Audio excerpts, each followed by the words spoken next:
বিবি হাজেরা এর জীবনের অলৌকিক কাহিনী ইসলামের ইতিহাসে অত্যন্ত গুরুত্বপূর্ণ এবং হৃদয়স্পর্শী। বিশেষ করে তিনি যেভাবে ত্যাগ, ধৈর্য এবং আল্লাহর উপর বিশ্বাস প্রদর্শন করেছিলেন তা মুসলমানদের জন্য চিরকালীন প্রেরণার উৎস। তার অলৌকিক কাহিনীর মধ্যে অন্যতম হল সাফা ও মারোয়া পাহাড়ের মধ্য দিয়ে তার দৌড়ানো এবং জমজম কূপের উৎপত্তি। ঘটনাটি সংক্ষেপে, বিবি হাজেরা ছিলেন নবী ইব্রাহিম এর স্ত্রী এবং নবী ইসমাইল এর মা। আল্লাহর নির্দেশে ইব্রাহিম স্ত্রী হাজেরা এবং শিশু ইসমাইল কে আরবের নির্জন মরুভূমিতে রেখে যান।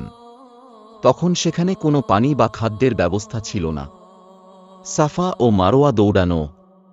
বিবি হাজেরা শিশুকে বাঁচানোর জন্য পানি খুঁজতে মরিয়া হয়ে সাফা ও মারোয়া পাহাড়ের মধ্যে 7 বার দৌড়ান।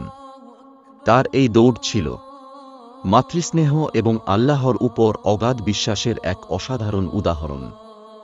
যখন সমস্ত প্রচেষ্টা ব্যর্থ হয়ে গেল, তখন আল্লাহ তার সাহায্যে একজন ফেরেশতা প্রেরণ করেন। জমজম কূপের উৎপত্তি।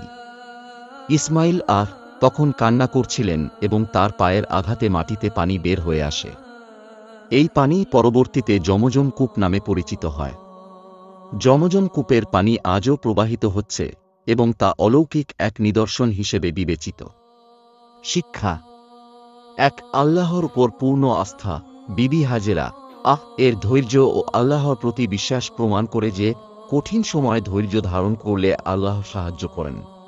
2, ত্যাগ ও সেবার দৃষ্টান্ত। তিনি নিজ সন্তান এবং নিজের জীবন রক্ষার জন্য যে ত্যাগ করেছিলেন তা মানবতার সেবার এক মহান উদাহরণ। 3, ইবাদতের অংশ। হজ্জের সময় মুসলমানরা সাফা ও মারোয়া পাহাড়ের মধ্যে 7 বার সাই দৌড় করে এই ঘটনার স্মৃতি স্মরণ করে। বিবি হাজেরা এর এই ঘটনাটি কেবল একটি ঐতিহাসিক কাহিনী নয়, বরং আল্লাহর উপর বিশ্বাস ও ধৈর্যের অনন্য উদাহরণ।